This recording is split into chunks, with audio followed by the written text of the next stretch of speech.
नमस्कार दोस्तों। हिंदी साहित्य लाभ चैनल में आप सभी का फिर से हार्दिक अभिनंदन है। जैसे कि हम सभी को पता है, इस चैनल के माध्यम से हम UGC NET, JRF, TGT, PGT, जी, ट्रिपल एसबी जैसी विभिन्न परीक्षाओं को दृष्टि में रखते हुए अध्ययन करते हैं और उसी को आगे बढ़ाते हुए आज हम पढ़ने वाले हैं यूजीसी नेट सिलेबस में लगी हुई निबंध भारत उन्नति कैसे हो सकती है, जो कि भारतेंदु हरिश्चंद्र द्वारा लिखित है और एग्जाम की दृष्टि से काफ़ी इम्पोर्टेंट भी है। यहाँ से प्रत्येक बार क्वेश्चन पूछी जाती है। इस निबंध का प्रकाशन 1884 ईस्वी में होती है। इसमें लेखक ने यह दिखाने का प्रयास किया है कि ब्रिटिश सरकार की मनमानी पर व्यंग किया है, साथ ही दूसरी तरफ उनकी जो काम का जो समर्पण रहता है, उनका जो परिश्रम रहता है, उस चीज़ को भी तारीफ की है। और यह जो निबंध है भारतेंदु ने बलिया के गदरी मेले में भाषण देने के लिए लिखा था। अब हम दोस्तों इस निबंध को संपूर्ण तरीके से देखते हैं, जो कि एग्जाम की दृष्टि से काफ़ी इम्पोर्टेंट है। और अगर आप इस चैनल पर नए हैं तो please like, comment and subscribe जरूर कर दें, ताकि और भी आप तक वीडियो आसानी से पहुंचा जा सके। स्टार्ट करते हैं आज का मुख्य विषय। कहते हैं, आज बड़े आनंद का दिन है। छोटे नगर बलिया में हमें इतने मनुष्यों को एक बड़े उत्साह से एक स्थान पर देखते हैं। कहाँ पर? बलिया नगर में। इस अभागे आलसी देश में जो कुछ हो जाए वही बहुत है। बनारस ऐसे ऐसे बड़े बड़े नगरों में जब कुछ नहीं होता तो हम यह ना कहेंगे कि बलिया में जो कुछ हमने देखा वह बहुत प्रशंसक के योग्य है। करने का मतलब है, जब बड़े बड़े शहरों में नहीं होता है तो छोटे छोटे बलिया जैसे नगरों में अगर ज़्यादा होता है या नहीं होता है तो इसके लिए हम ज़्यादा शो ऑफ नहीं कर सकते। क्यों? क्योंकि यहाँ आलस्यों का देश है। ठीक है, इस चीज़ को कहते हैं। इस उत्साह का मूल कारण जो हमने खोजा तो प्रकट हो गया कि देश के भाग्य से आजकल यहाँ सारा समाज ही एकत्र है। रॉबर्ट साहब बहादुर इम्पोर्टेंट है एक पात्र, रॉबर्ट साहब बहादुर। ऐसे कलेक्टर जहाँ हो वहाँ क्यों ना ऐसा समाज हो। जिस देश और काल में ईश्वर ने अकबर को उत्पन्न किया था। देखिए किसने? अकबर ने। उसी में अब्दुल फजल, बीरबल, टोडरमल भी उत्पन्न हुए। काफ़ी इंपॉर्टेंट है। कौन कौन आते हैं? अकबर, अबुल फजल, बीरबल और टोडरमल। ये चार यहाँ पर शहंशाह का जिक्र हुआ है। यहाँ रॉबर्ट साहब अकबर हैं, जो मुंशी चतुर्भुज सहाय, मुंशी बिहारी लाल साहब आदि अबुल फजल और टोडरमल हैं। काफ़ी इंपॉर्टेंट है यहाँ पर। देखिए अकबर कौन है? रॉबर्ट साहब है। मुंशी चतुर्भुज सहाय, मुंशी बिहारी लाल साहब आदि कौन है? अबुल फजल और टोडरमल है दोनों। हमारे हिंदुस्तान के लोग तो रेल की गाड़ी है। क्या है? रेल की गाड़ी है। यदि भी फर्स्ट क्लास, सेकंड क्लास आदि गाड़ी बहुत अच्छी अच्छी और बड़े बड़े महसूल की इस ट्रेन में लगी है, पर बिना इंजन सब नहीं चल सकती। वैसे ही हिंदुस्तानी लोग कोई चलाने वाला हो तो ऐसा क्या नहीं कर सकते। इनसे इतना कह दीजिए, का चुप साधी का बलवाना। फिर देखिए हनुमान जी को अपना बल कैसे याद आता है। कहने का मतलब है, भारत में सभी प्रकार के उनके पास हुनर है, स्किल है, ताकत भी है, बुद्धि भी है, लेकिन कोई अगुवाई करने वाले नहीं है।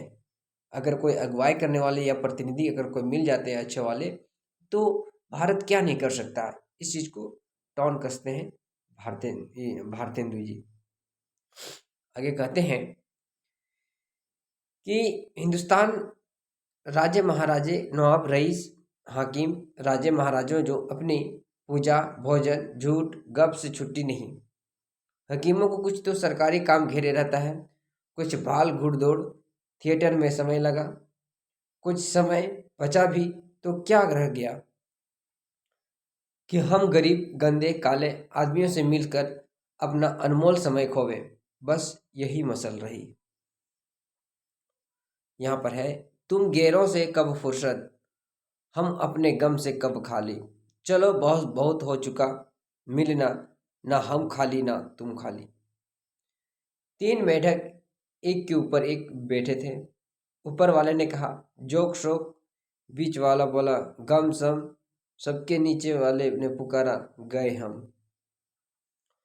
हिंदुस्तान की प्रजा की तरह यही है स्थिति, हम गए। पहले भी जब आर्य लोग भारत में आकर बसे थे, राजा और ब्राह्मण के जिस्म का काम था, किंतु देश में नाना प्रकार की विद्या और नीति के फैलावे, और अब भी यह लोग कहे चाहे तो हिंदुस्तान प्रतिदिन क्या प्रतिछिन बढ़े। पर इन लोगों को निकम्मे ने घेर रखा है। किसने? निकम्मे ने।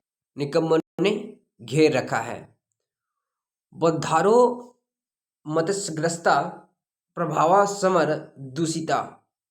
हम नहीं समझते कि इनको लाज भी क्यों नहीं आती कि उस समय में जबकि इनको पुरखों के पास कोई भी सामान नहीं था, तब उन लोगों ने जंगल में पत्ते और मिट्टी की कुटियों में बैठकर बांस की नालियों से जो तारा ग्रह आदि भेद करके उनकी गति लिखी है, वह ऐसी ठीक है कि 16 लाख रुपए की लागत से विलायत में जो दूरबीन बनी है, उनसे उन ग्रहों को भेद करने में भी ठीक वही गति आती है।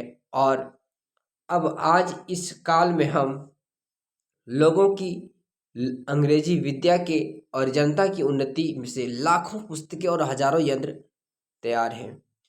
जब हम लोग नीरी चुंगी की ताकतवर फेंकने गाड़ी बना रहे हैं, यह समय ऐसा है कि उन्नति की मानो घुड़दौड़ हो रही है। अमेरिकन, अंग्रेज, फ्रांसीसी आदि तुर्की ताजी सब सरपट्टा दौड़े जाते हैं। सब जी के यही है कि पाला हम ही पहले छू ले। उस समय हिंदू का टियावाड़ी खाली खड़े खड़े टाप से मिट्टी खोदते हैं। किससे? टाप से। इनको औरों को जाने दीजिए, जापानी टपाओं को हाँफते हुए दौड़ते हुए देख के भी लाज नहीं आती। मतलब जिस हिसाब से जापानी लोग या जापानी देश विकसित कर रहा है या स्पीड तरीके से वैज्ञानिक टेक्नोलॉजी अपनाया है, हम दूसरों को देख के भी नहीं सीखते हैं। यह समय ऐसा है कि जब पीछे रह जाएगा, फिर कोटि उपाय भी आगे ना बढ़ पाएगा। लूट की इस बरसात में भी जिस सिर पर कमबख्ती का छाता और आंखों की में मूर्खता की पट्टी बंधी रहे, उन पर ईश्वर का कोप भी हासिल होना। मुझको मेरे मित्रों ने कहा था। किसने? मित्रों ने कहा था कि तुम इस विषय पर आज कुछ कहो। ये काफ़ी इंपॉर्टेंट है। पूछा जा सकता है कि इस विषय पर किसने लिखने के लिए कहा था? तो मित्रों ने कहा था कि हिंदुस्तान की कैसी उन्नति हो सकती है। भला इस विषय पर मैं और क्या कहूँ। भागवत में एक श्लोक है, निद्रेह मध्य सुलभम सुद्रुलम पल्लवम शुक्लम गुरु कर्णधारम मया नुकुलेम तपः श्वेतेरितम पुपान भवत्य न तृत्य स आत्मदा।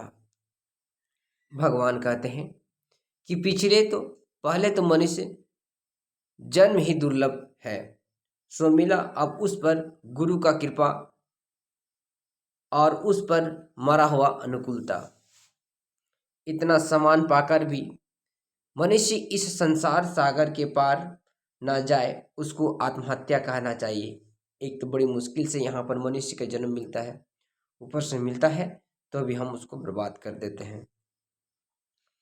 वही दशा इस समय हिंदुस्तान की है। अंग्रेजों के राज्य में सब प्रकार का सम्मान पाकर, अवसर पाकर भी मनुष्य जो इस समय उन्नति ना करे, तो हमारे केवल अभाग्य और परमेश्वर का कोप ही है।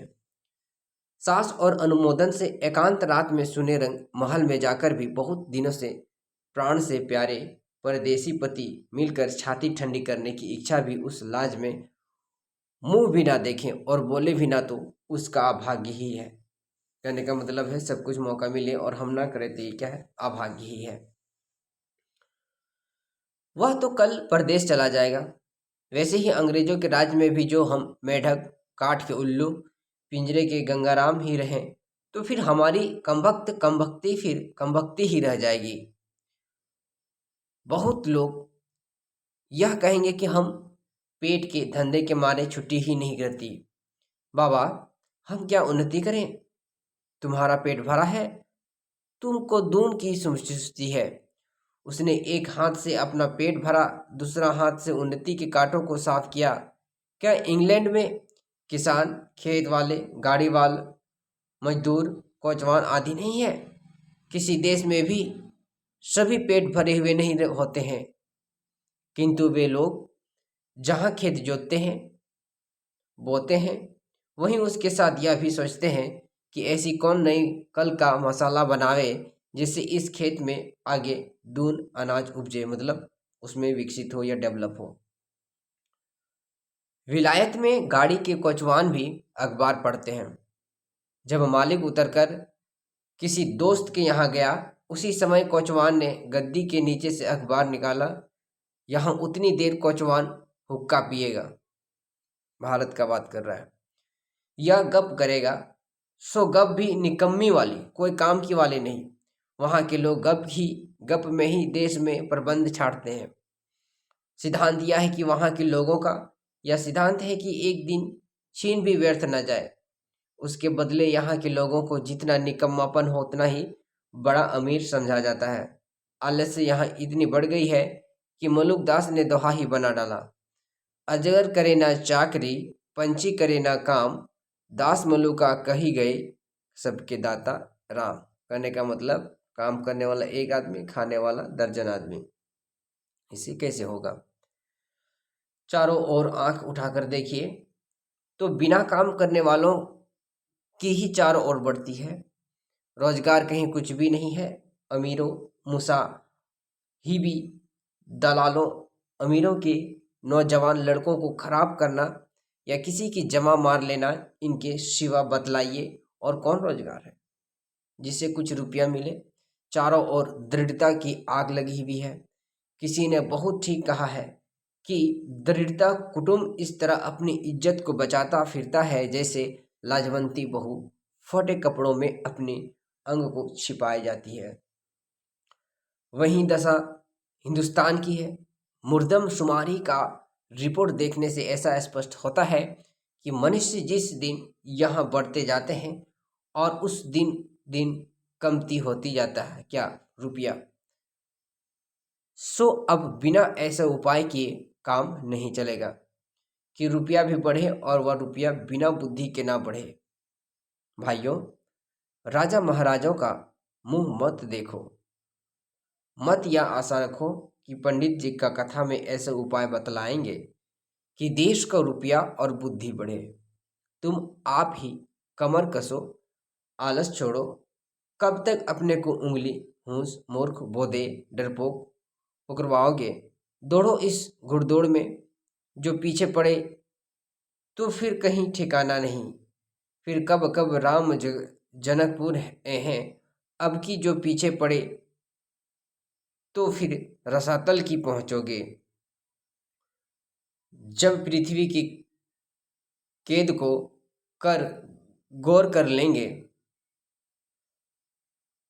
तो शहबुद्दीन के भाई गयासुद्दीन से भी कहा कि वह शब्द बेदी बाण बहुत अच्छा मारता है। एक दिन सभी नियत हुई और 7 लोहे के तावे बाण से फोड़ने को रखे थे। पृथ्वीराज को लोगों ने पहले से ही अंधा कर दिया था। संकेत यह हुआ कि जब गयासुद्दीन हूँ करे तब वह तावे पर बाण मारे। चंद कवि ने भी उसके साथ कैदी था। यह समान देखकर उसने यह दोहा पढ़ा था, अब की चढ़ी कमान को जाने फिर कब चढ़े, जिन चुके चहुआ आज इके मारिया एक सर। कहने का मतलब है अब एक बार चढ़ गया कमान पर तो फिर कब चढ़ेगा पता नहीं, लेकिन चढ़ गया तो इसको तोड़ दो। उसका संकेत समझ कर उसने जब गयासुद्दीन ने हूं किया तो पृथ्वीराज ने उसी को बाण मार दिया। वही बात अब है। अब की चढ़ी इस समय में सरकार का राज्य पाकर और उन्नति का इतना सामान पाकर भी तुम लोग अपने को ना सुधारो तो तुम्हारी रहो। और वह सुधारना भी ऐसा होना चाहिए कि सब बात में उन्नति हो, धर्म में, घर के काम में, बाहर के काम में, रोजगार में, शिष्टाचार में, चाल चलन में, शरीर में, बल में, समाज में, युवा में, वृद्ध में, स्त्री में, पुरुष में, अमीर में, गरीब में, भारतवर्ष की सब आस्था, सब जाति, सब देश में उन्नति करो। सब ऐसी बातों को छोड़ो जो तुम्हारे इस पथ के कटंक हो, मतलब वो सब बात छोड़ दो जो तुम्हारे लिए दिक्कत पैदा करे। चाहे तुम लोग निकम्मे कहें या नंगा कहे, क्रिस्तान कहे या भ्रष्ट कहे, तुम केवल अपने देश की दीन दशा को देखो और उनकी बात मत सुनो। अपमान पुरस्कृत मानम कृत्वा तु पृष्ठता स्वीकार्य साध्यते धीमान कार्य ध्वंसो ही मूर्खता। जो लोग अपने को देश हितैषी मानते हों और वह अपने सुख को होम करके, मतलब रोक करके, अपने धन और मान का बलिदान करके कमर कस ले हो उठे, देखा देखी थोड़ी दिन में सब हो जाएगा। मतलब हम सभी को अपना काम स्वयं करना चाहिए और करते रहना चाहिए। इससे क्या होगा, अगला जो आदमी रहेगा हमारे साथ उस चीज को देख के वो सीखेगा। अपनी खराबियों के मूल कारणों को खोजो। कोई धर्म की आड़ में, कोई सुख की आड़ में छिपे हैं, उन लोगों को वहां से पकड़ कर लाओ, उनको बांध बांध कर कैद करो। हम इससे बढ़कर क्या कहें कि जैसे तुम्हारे घर में कोई पुरुष व्यभिचार करने आवे तो जिस क्रोध से उसको पकड़कर मारोगे और जहां तक तुम्हारी शक्ति होगी उसका सत्यानाश करोगे, उसी तरह इस समय जो जो बातें तुम्हारे उन्नति पथ की कांटा हो उनकी जड़ खोद कर फेंक दो। मतलब जो तुम्हारे इस रास्ते पर दिक्कत पैदा कर रही है उसको उखाड़ के फेंक दो। कुछ मत डरो, जब तक सो 200 मनुष्य बदनाम ना होंगे, जात से बाहर ना निकाले जाएंगे, दृढ़ ना हो जाएंगे, कैद ना होंगे, फ्रेंच जान से ना मारे जाएंगे, तब तक कोई देश ना सुधरेगा। अब यह प्रश्न होगा कि भाई हम तो जानते ही नहीं कि उन्नति और सुधारना किस चिड़िया का नाम है, किसको अच्छा काम समझे, क्या ले क्या छोड़े। कुछ बातें जो इस शीघ्रता से मेरे ध्यान में आती है उनको मैं कहता हूँ। सुनो, सब सुनइयों का मूल धर्म है। इससे सबसे पहले धर्म की उन्नति करनी उचित है। किसको? धर्म को सबसे पहले माना इम्पोर्टेंट है एग्जाम की दृष्टि से।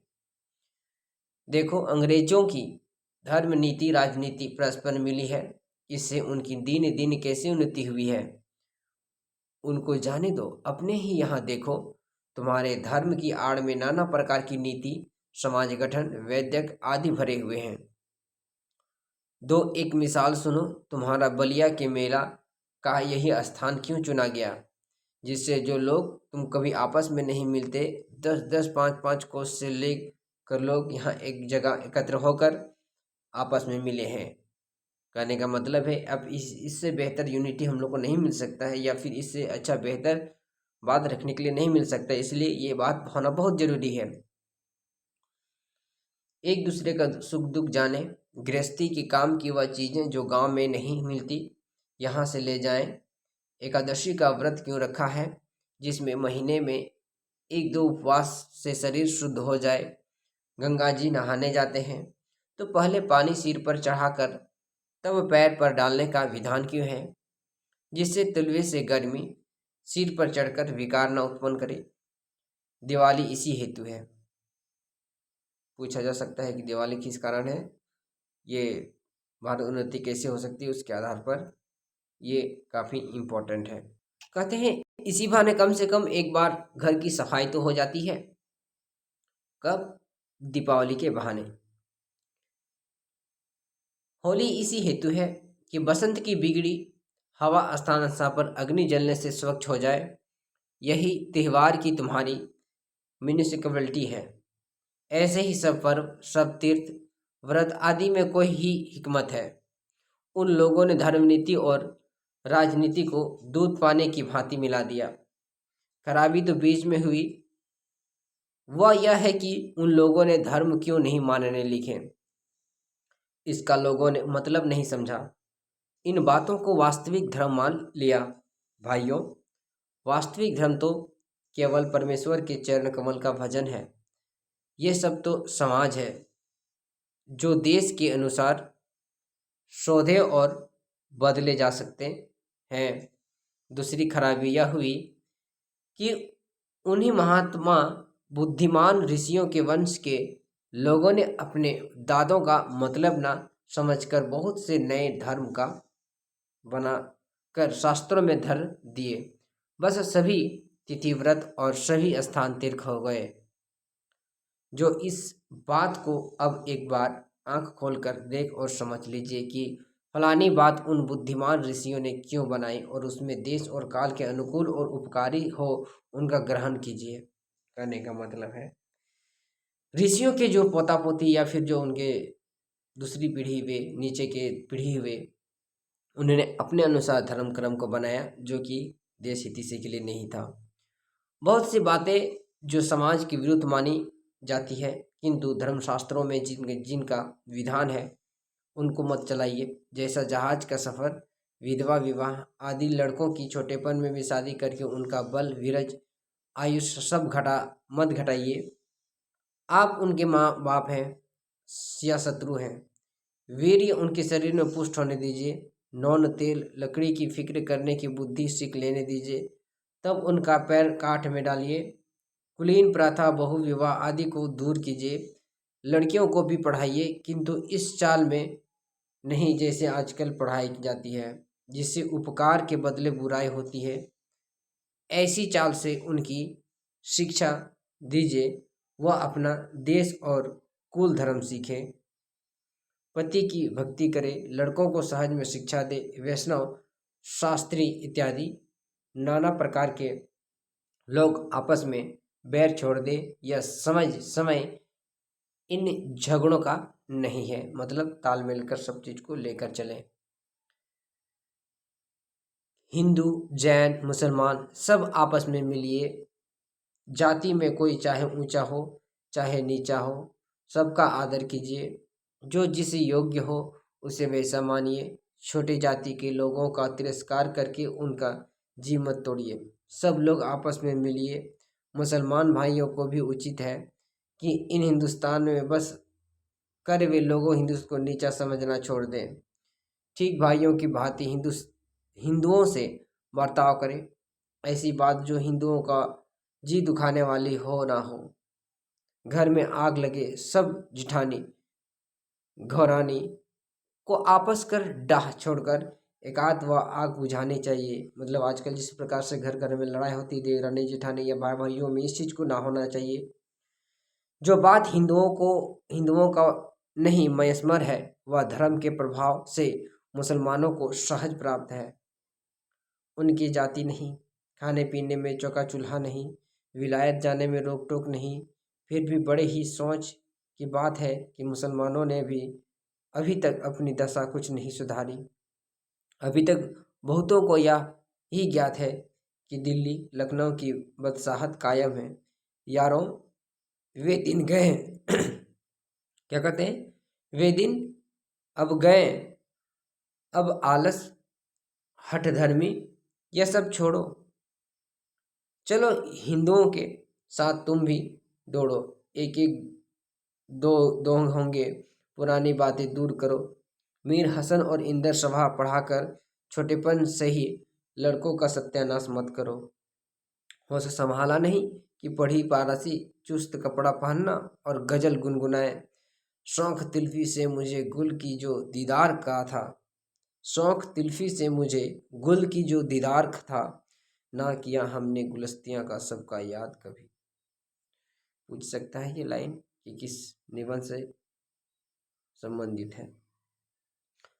भला सोचो कि इस हालत में बड़े होने पर वे लड़के क्यों न बिगड़े। अपने लड़कों को ऐसी किताबें छूने भी मत दो, अच्छी से अच्छी उनको तालीम दो।